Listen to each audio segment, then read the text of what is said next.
Good morning সবাইকে, blog with মান্তুতে তোমাদের আরও একবার স্বাগত। দিনটা ছিল সরস্বতী পুজোর দিন।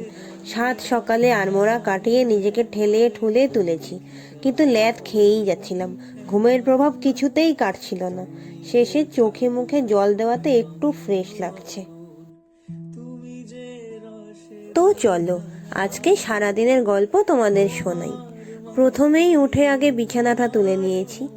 বিছানাটা গোছানো থাকলে না ঘরটা অর্ধেক পরিষ্কার লাগে। ঘরের প্রতিদিনের পুজোর কিছু কাজ ছিল, তো সেগুলো কমপ্লিট করে সামনের একটা মিষ্টির দোকানে যাচ্ছি, কারণ যেখানে অঞ্জলি দেবো সেখানে ভোগ দিতে হবে। সেই জন্য একটু মিষ্টি নেব, তারপর মিষ্টি নিয়ে বাড়িতে যাব। বাড়িতে গিয়ে স্নান করে তারপর অঞ্জলি দিতে যাব। তোমাদের মনে আছে এই মন্দিরেই আমি প্রতি মঙ্গলবার বজরংবলীর পুজো দিতে আসি, আর এই মন্দিরের পাশের মিষ্টির দোকান থেকেই আজকে মিষ্টি নেব।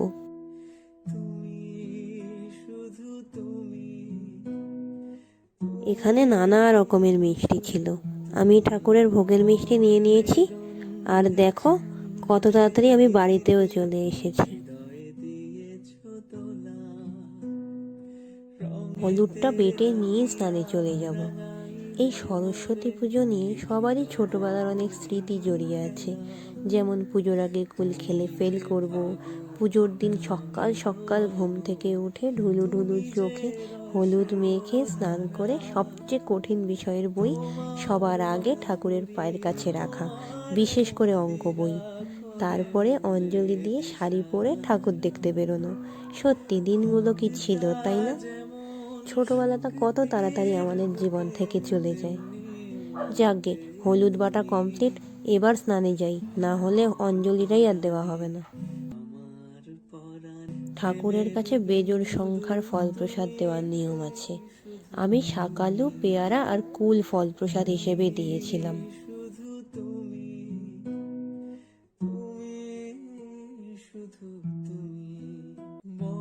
দুধে ভরা দোয়াত, মিষ্টি আর ফল প্রসাদ গুছিয়ে নিয়ে আমিও রেডি হয়ে নিয়েছি। তো চলো এবার অঞ্জলি দিতে যাওয়া যাক। ওম নমো দুর্গায় নমো এইতে বন্ধপুষ্প ওম ধূপ দীপ ওম নমো দুর্গায় নমো এইতে বন্ধপুষ্প ওম বৈদ্য ওম দুর্গায় নমো ওম মিষ্টং ফলং ওম দুর্গায় নমো। পুজো শুরু হয়েই গিয়েছিল। আমি জাস্ট অঞ্জলি দেওয়ার আগ মুহূর্তে পৌঁছেছি। সর্বমঙ্গল মঙ্গলে শিবে সর্বাত্ম সাধিকে শরণ্যে ত্র্যম্বকে গৌরী নারায়ণী নমস্তুতে। আমার অঞ্জলি দেওয়া কমপ্লিট। তো আমি এখন বাড়িতেও চলে এসেছি। আমাদের বাড়িতে 2 বছর ধরে পুজো হয় না। যবে থেকে মা পোস্ট অফিসে জব পেয়েছে সেই 2 বছর ধরে আমাদের বাড়িতে সরস্বতী পুজো হয় না। মাও অফিসের পুজোতে থাকে, আর আমি ওই পাড়ায় পুজো দিই, পাড়ার একটা বাড়িতে অঞ্জলি দিই। তো আজকেও সেই বাড়িতে গিয়েছিলাম অঞ্জলি দিতে। তো অঞ্জলি দিয়ে আমি বাড়ি চলে এসেছি। এখন ঘরের পুজো করব, তারপর উপোস ভাঙবো। প্রেমের বিন্দু তুমি, শুধু তুমি, তুমি শুধু তুমি, তুমি শুধু তুমি। বর্ণে গন্ধে ছন্দে গীতিতে হৃদয়ে দিয়েছ তোলা। আজকের মতো পুজোর সব কাজ শেষ। এখন বাজে ওই বেলা 12:30 মতো। এখন যাচ্ছি মাদের অফিসে। সকালেই বলেছিলাম অফিসে পুজো হচ্ছে, সরস্বতী পুজো। তো তাই মা বললো আমাকে অফিসে যেতে। দুপুরের খাওয়া দাওয়াটা আজকে অফিসেই হবে, তো তাই এখন অফিসেই যাচ্ছি। আজকে সকালের দিকটায় একটু রোদ দিয়েছিল, কিন্তু এই বেলা বাড়তে বাড়তে আবার রোদটা চলে যাচ্ছে। এটা মানে নিয়ম হয়েই যাচ্ছে, সরস্বতী পুজোয় রোদ ওঠেই না। যদি বাবা ওঠে একটু সময় থাকে আবার চলে যায়। এই তো টোটোতেও উঠে পড়েছি। আমার কাছে ভালোবাসার অপর নাম হলো এই জায়গাটা, আমার স্কুল। এই জায়গাটার সম্বন্ধে যত বলবো ততই মনে হয় কম বলা হবে। তাই জন্যই বললাম এই জায়গাটা আমার কাছে ভালোবাসার আরেক নাম। কথা বলতে বলতে চলেও এসেছি মাদের অফিসে। এই হলো শিলিগুড়ির হেড অফ পোস্ট অফিস, মানে মাদের অফিস। খুব সুন্দর হয়েছিল প্রতিমার ছাঁচটা। মায়ের মুখটা বেশ মিষ্টি লাগছিল দেখতে। অফিসে দুপুরের মেনুতে ছিল খিচুড়ি, লাবড়া, ফ্রুট চাটনি, আর শেষ পাতে ছিল আমার খুব খুব খুব খুব প্রিয় নলেন গুড়ের রসগোল্লা। সব কটা রান্নাই বেশ হয়েছিল খেতে। খাওয়া দাওয়া কমপ্লিট করে আমি বেরিয়ে গিয়েছি। মা বললো মার একটু টাইম লাগবে, তাই জন্য আমাকে চলে যেতে বললো, গিয়ে রেডি হতে বললো, কারণ আমি বিকেলে একটু বেরোবো।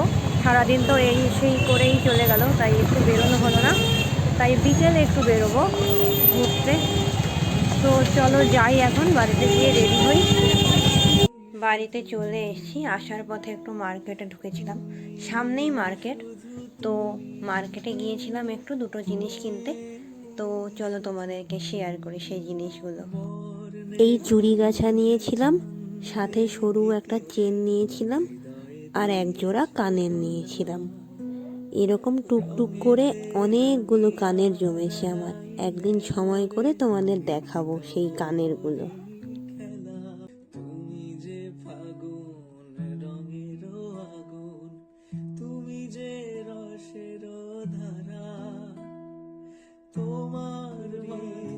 তৈরি হয়ে নিয়েছি আমি। আমায় কেমন লাগছে অবশ্যই কিন্তু তোমরা জানিও কমেন্ট বক্সে। তো চলো এবার বেরোনো যাক।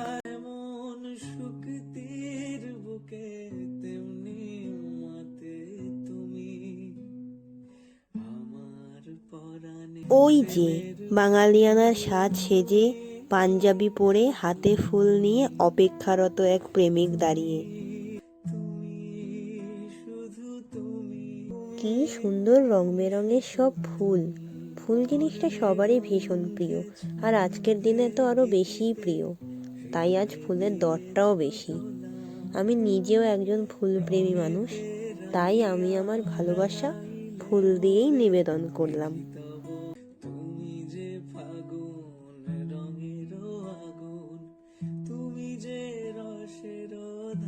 প্রথম ঠাকুর দেখা শুরু করেছিলাম শিলিগুড়ি কলেজের পাশেই যে শিশু উদ্যানটি আছে সেখান থেকে।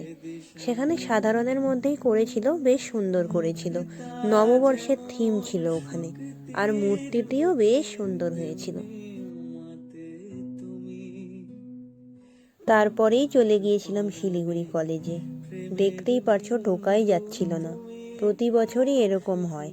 শিলিগুড়ির প্রায় বেশিরভাগ মানুষই সরস্বতী পুজোতে এই শিলিগুড়ি কলেজ আর তার সামনের বাঘাযতীন পার্কে আসর জমায়। প্রতিবারই সরস্বতী পুজোতে এই শিলিগুড়ি কলেজে বা বাঘাযতীন পার্কে একটা না একটা বন্ধু বান্ধব বা কোনো রিলেটিভের সাথে দেখা হয়েই যায়। এইবারও দেখো, ঢোকার সাথে সাথেই আচমকাই এক বান্ধবীর সাথে দেখা হয়ে গেল।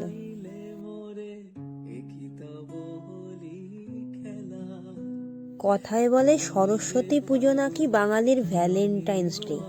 এবার তো ইংরেজি বাংলা সবারই একদিনে, একেবারে সোনায় সোহাগা। এই ভিড়টা তারই একটা ঝলক মাত্র। এই পুজোর থিমটাও ছিল আগের পুজোর মতোই সিমিলার, নববর্ষের থিম।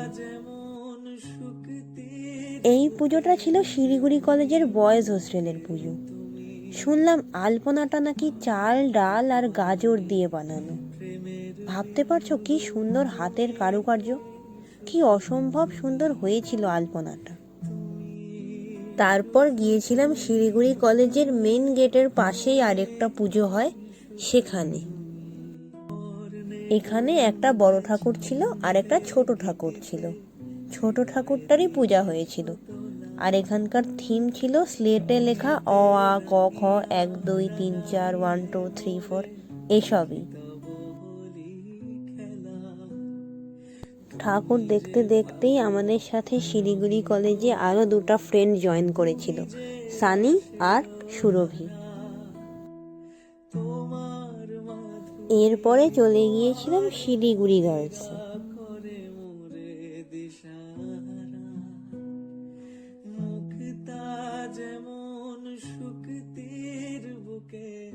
এখানে অনেক আর্ট করা ছিল, নানা রকম জিনিসের আর্ট করা ছিল।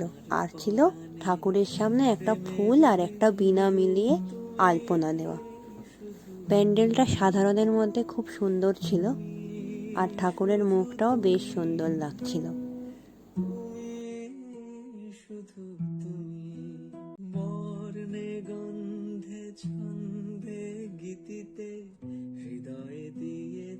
এরপর গিয়েছিলাম শিলিগুড়ি বয়েজে, আর এই হলো সম্রাটদের স্কুল।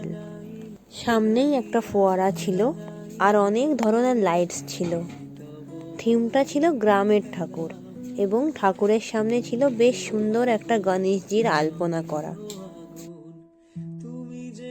বাইরে বেরিয়ে কিছু না খেলে মুখ একদম মানতে চায় না, তাই একটু ঘটি গরম নিয়েছিলাম। খেতে বেশ টেস্ট হয়েছিল, তাই বাড়ির জন্যও নিয়ে নিয়েছিলাম। এই বছরের মতো ঠাকুর দেখা কমপ্লিট করে আমি বাড়ির উদ্দেশ্যে রওনা দিয়ে দিয়েছি। সম্রাট আর ওর একটা ফ্রেন্ড আমাকে বাড়িতে নামিয়ে দিয়ে গেছে। এই জাস্ট এখনই ঢুকলাম বাড়িতে, এখনও ড্রেসও চেঞ্জ করিনি। তো এখন যাব ফ্রেশ হতে। আজকের মতো ব্লগটা তাহলে এখানেই এন্ড করছি। দেখা হচ্ছে নেক্সট ভিডিওতে। ভিডিওটি ভালো লেগে থাকলে লাইক, শেয়ার অ্যান্ড সাবস্ক্রাইব করে দিও, আর পেজ থেকে দেখে থাকলে ফলো করে দিও। Bye bye.